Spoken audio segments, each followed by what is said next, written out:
ಬೆಂಗಳೂರು ಗ್ರಾಮಾಂತರ ಕ್ಷೇತ್ರದಲ್ಲಿ ಡಿಕೆ ಸುರೇಶ್ ಪ್ರಚಾರ ಕಾರ್ಯದಲ್ಲಿ ಬ್ಯುಸಿ ಆಗಿದ್ದಾರೆ. ಬೇಗೂರಿನ ಮದ್ದೂರಮ್ಮ ದೇವಾಲಯಕ್ಕೆ ಈ ಸಂದರ್ಭದಲ್ಲಿ ಭೇಟಿ ನೀಡಿದ್ದಾರೆ.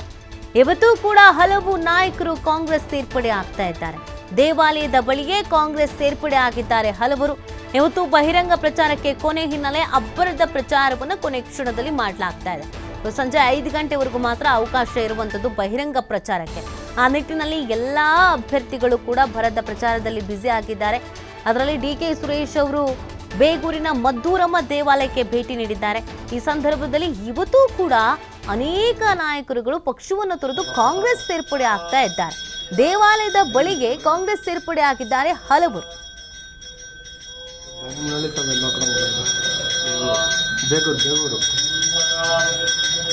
ಬೇಗೂರು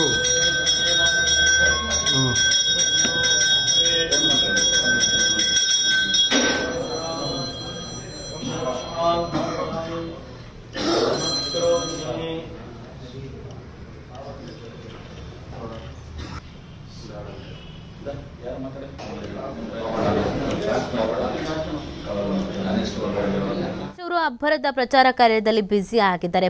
ಪ್ರತಿ ಕ್ಷೇತ್ರ ಅಂದ್ರೆ ಎಲ್ಲ ಕಡೆಯಲ್ಲೂ ಕೂಡ ಭೇಟಿಯನ್ನು ಕೊಡ್ತಾ ಇದ್ದಾರೆ. ಕ್ಷೇತ್ರದಾದ್ಯಂತ ಮನೆ ಮನೆಗೆ ತೆರಳ್ತಾ ಇದ್ದಾರೆ.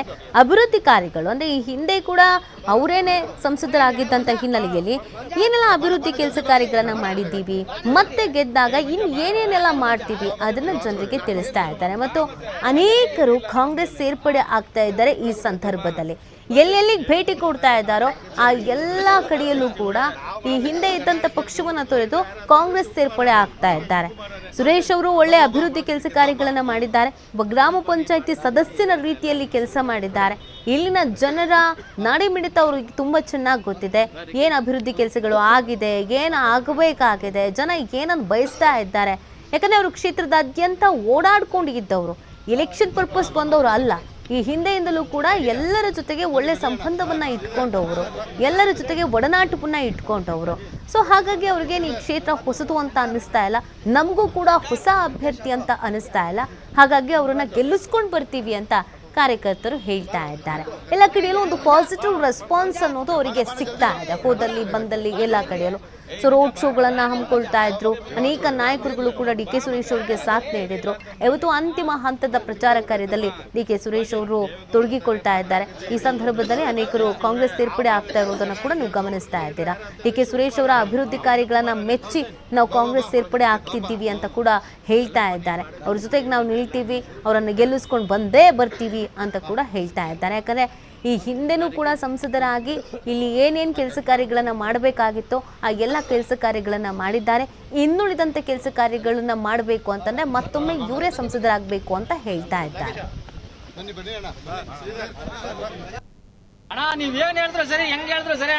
ಇವತ್ತು ಸುಭಾಷ್ ನಗರದಲ್ಲಿರ್ತಕ್ಕಂಥ ಎಲ್ಲ ನನ್ನ ಸಹೋದರ ಸಹೋದರಿಯರೇ, ಸ್ನೇಹಿತರೆ, ಎಲ್ಲ ಹಿರಿಯರೇ, ಪಕ್ಷದ ಮುಖಂಡರು ಹಾಗೂ ಕಾರ್ಯಕರ್ತ ಬಂಧುಗಳೇ, ಇವತ್ತಿನ ಚುನಾವಣಾ ಪ್ರಚಾರದಲ್ಲಿ ಭಾಗವಹಿಸಿರ್ತಕ್ಕಂಥ ನಮ್ಮ ಪಕ್ಷದ ಮುಖಂಡರಾದಂಥ ಕೆ ರಮೇಶ್ ಅವರೇ, ಅಂಜನಪ್ಪನವರೇ, ಇವತ್ತು ಅನೇಕರು ಬಿಜೆಪಿ ಮತ್ತು JDS ಅನ್ನು ಬಿಟ್ಟು ನಮ್ಮ ಪಕ್ಷವನ್ನು ಸೇರ್ಪಡೆ ಆಗ್ತಾ ಇದ್ದಾರೆ.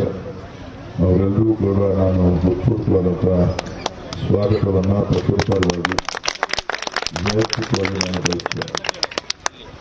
ಈಗಾಗಲೇ ಕೆ ರಮೇಶ್ ಅವರು ಮಾತನಾಡ್ತಾ ಸರ್ಕಾರದ 5 ಗ್ಯಾರಂಟಿಗಳ ಬಗ್ಗೆ ಹೇಳಿದ್ದಾರೆ. ಸನ್ಮಾನ್ಯ ಮುಖ್ಯಮಂತ್ರಿ ಸಿದ್ದರಾಮಯ್ಯವರು ಮತ್ತು ಉಪಮುಖ್ಯಮಂತ್ರಿಗಳಾದ ಡಿ ಕೆ ಶಿವಕುಮಾರ್ ಅವರು ಕಳೆದ ಚುನಾವಣೆಯಲ್ಲಿ ಏನು ಗ್ಯಾರಂಟಿಗಳನ್ನು ಘೋಷಣೆ ಮಾಡಿದ್ವಿ, ಆ ಎಲ್ಲ ಗ್ಯಾರಂಟಿಗಳನ್ನು 5 ಗ್ಯಾರಂಟಿಗಳನ್ನು ಇವತ್ತು ರಾಜ್ಯದ ಜನರಿಗೆ ಕೊಡುವಂತಹ ಕೆಲಸವನ್ನು ಪ್ರಾಮಾಣಿಕವಾಗಿ ಮಾಡಿದ್ದೇವೆ. ಅದ್ರ ಜೊತೆಗೆ ಇವತ್ತು ಸುಭಾಷ್ ನಗರದ ಅಭಿವೃದ್ಧಿಗೆ ಅಂಜನಪ್ಪನವರು ಕಾರ್ಪೊರೇಟ್ ಆಗಿದ್ದಂಥ ಸಂದರ್ಭದಲ್ಲಿ ಈ ಭಾಗಕ್ಕೆ ಏನೆಲ್ಲ ಅನುದಾನಗಳು ಬೇಕೋ ಎಲ್ಲವನ್ನು ಕೂಡ ಕೊಟ್ಟಿದ್ದೇವೆ. ಜೊತೆಗೆ ಸುಭಾಷ್ ನಗರ ಅಂತ ಅಂದರೆ ಹಿಂದೂ, ಕ್ರೈಸ್ತ, ಮುಸಲ್ಮಾನ್ 3 ಜನ ಒಟ್ಟಾಗಿ ಇರ್ತಕ್ಕಂಥ ಒಂದು ಭಾವೈಕ್ಯತಾ ಸಂಕೇತದ ಎಲ್ಲರೂ ಕೂಡ ಒಗ್ಗಟ್ಟಿಂದ ಇವತ್ತು ಏನು ಜಾತ್ಯತೀತ ತತ್ವಗಳ ಮೇಲೆ ನಾವು ಹೋರಾಟವನ್ನು ಈ ಚುನಾವಣೆಯನ್ನು ಎದುರಿಸ್ತಾ ಇದ್ದೇವೆ. ಆ ಒಂದು ನಿಟ್ಟಿನಲ್ಲಿ ಇವತ್ತು ಎಲ್ಲರೂ ಕೂಡ ಇವತ್ತು ಒಗ್ಗಟ್ಟಿನಿಂದ ಇಲ್ಲಿ ವಾಸ ಮಾಡ್ತಾ ಬದುಕನ್ನು ಕಟ್ಟಿಕೊಳ್ಳುವಂಥ ಪ್ರಯತ್ನವನ್ನು ತಾವೇನು ಮಾಡ್ತಾ ಇದ್ದೀರಿ. ಇವತ್ತು ಕಾಂಗ್ರೆಸ್ ಪಕ್ಷ ಸದಾ ಯಾವತ್ತೂ ಕೂಡ ದೀನದಲಿತರ ಪರವಾಗಿ, ಹಿಂದುಳಿದ ವರ್ಗದ ಪರವಾಗಿ, ಅಲ್ಪಸಂಖ್ಯಾತರ ಪರವಾಗಿ, ಬಡವರು ಯಾರಿದ್ದಾರೆ, ಕಾರ್ಮಿಕ ವರ್ಗ ಯಾರಿದೆ, ಆ ಕಾರ್ಮಿಕ ವರ್ಗಕ್ಕೆ ಶಕ್ತಿಯನ್ನು ತುಂಬುವಂಥ ಕೆಲಸಗಳನ್ನು ಮಾಡ್ತಾ ಇವತ್ತು ಈ ದೇಶದಲ್ಲಿ ಒಂದು ಐಕ್ಯತೆ, ಒಂದು ಒಗ್ಗಟ್ಟು ಅಣ್ಣ ನೀವೇನ್ ಹೇಳಿದ್ರು ಸರಿ, ಹೆಂಗ್ ಹೇಳಿದ್ರು ಸರಿ ಅಣ್ಣ. ಇವತ್ತು ಸುಭಾಷ್ ನಗರದಲ್ಲಿರ್ತಕ್ಕಂಥ ಎಲ್ಲ ನನ್ನ ಸಹೋದರ ಸಹೋದರಿಯರೇ, ಸ್ನೇಹಿತರೆ, ಎಲ್ಲ ಹಿರಿಯರೇ, ಪಕ್ಷದ ಮುಖಂಡರು ಹಾಗೂ ಕಾರ್ಯಕರ್ತ ಬಂಧುಗಳೇ, ಇವತ್ತಿನ ಚುನಾವಣಾ ಪ್ರಚಾರದಲ್ಲಿ ಭಾಗವಹಿಸಿರ್ತಕ್ಕಂಥ ನಮ್ಮ ಪಕ್ಷದ ಮುಖಂಡರಾದಂಥ ಕೆ ಮಂಜುನಾಥ್ನವರೇ, ಇವತ್ತು ಅನೇಕರು ಬಿಜೆಪಿ ಮತ್ತು JDS ಅನ್ನು ಬಿಟ್ಟು ನಮ್ಮ ಪಕ್ಷವನ್ನು ಸೇರ್ಪಡೆ ಆಗ್ತಾ ಇದ್ದಾರೆ. ಅವರೆಲ್ಲರೂ ಕೂಡ ನಾನು ಹೃತ್ಪೂರ್ವಕವಾದಂಥ ಸ್ವಾಗತವನ್ನು ಪಕ್ಷದ ಪರವಾಗಿ ವೈಯಕ್ತಿಕವಾಗಿ ನಾನು ಬಯಸ್ತೇನೆ. ಈಗಾಗಲೇ ಆರ್ ಕೆ ರಮೇಶ್ ಅವರು ಮಾತನಾಡ್ತಾ ಸರ್ಕಾರದ 5 ಗ್ಯಾರಂಟಿಗಳ ಬಗ್ಗೆ ಹೇಳಿದ್ದಾರೆ. ಸನ್ಮಾನ್ಯ ಮುಖ್ಯಮಂತ್ರಿ ಸಿದ್ದರಾಮಯ್ಯವರು ಮತ್ತು ಉಪಮುಖ್ಯಮಂತ್ರಿಗಳಾದಂಥ DK ಶಿವಕುಮಾರ್ ಅವರು ಕಳೆದ ಚುನಾವಣೆಯಲ್ಲಿ ಏನು ಗ್ಯಾರಂಟಿಗಳನ್ನು ಘೋಷಣೆ ಮಾಡಿದ್ವಿ, ಆ ಎಲ್ಲ ಗ್ಯಾರಂಟಿಗಳನ್ನು 5 ಗ್ಯಾರಂಟಿಗಳನ್ನು ಇವತ್ತು ರಾಜ್ಯದ ಜನರಿಗೆ ಕೊಡುವಂಥ ಕೆಲಸವನ್ನು ಪ್ರಾಮಾಣಿಕವಾಗಿ ಮಾಡಿದ್ದೇವೆ. ಅದ್ರ ಜೊತೆಗೆ ಇವತ್ತು ಸುಭಾಷ್ ನಗರದ ಅಭಿವೃದ್ಧಿಗೆ ಮಂಜುನಾಥ್ನವರು ಕಾರ್ಪೊರೇಟ್ ಆಗಿದ್ದಂಥ ಸಂದರ್ಭದಲ್ಲಿ ಈ ಭಾಗಕ್ಕೆ ಏನೆಲ್ಲ ಅನುದಾನಗಳು ಬೇಕೋ ಎಲ್ಲವನ್ನು ಕೂಡ ಕೊಟ್ಟಿದ್ದೇವೆ. ಜೊತೆಗೆ ಸುಭಾಷ್ ನಗರ ಅಂತ ಅಂದರೆ ಹಿಂದೂ, ಕ್ರೈಸ್ತ, ಮುಸಲ್ಮಾನ್ 3 ಜನ ಒಟ್ಟಾಗಿ ಇರ್ತಕ್ಕಂಥ ಒಂದು ಭಾವೈಕ್ಯತಾ ಸಂಕೇತದ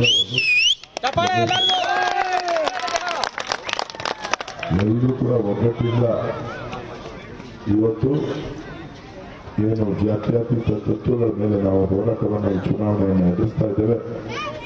ಆ ಒಂದು ನಿಟ್ಟಿನಲ್ಲಿ ಇವತ್ತು ಎಲ್ಲರೂ ಕೂಡ ಇವತ್ತು ಒಗ್ಗಟ್ಟು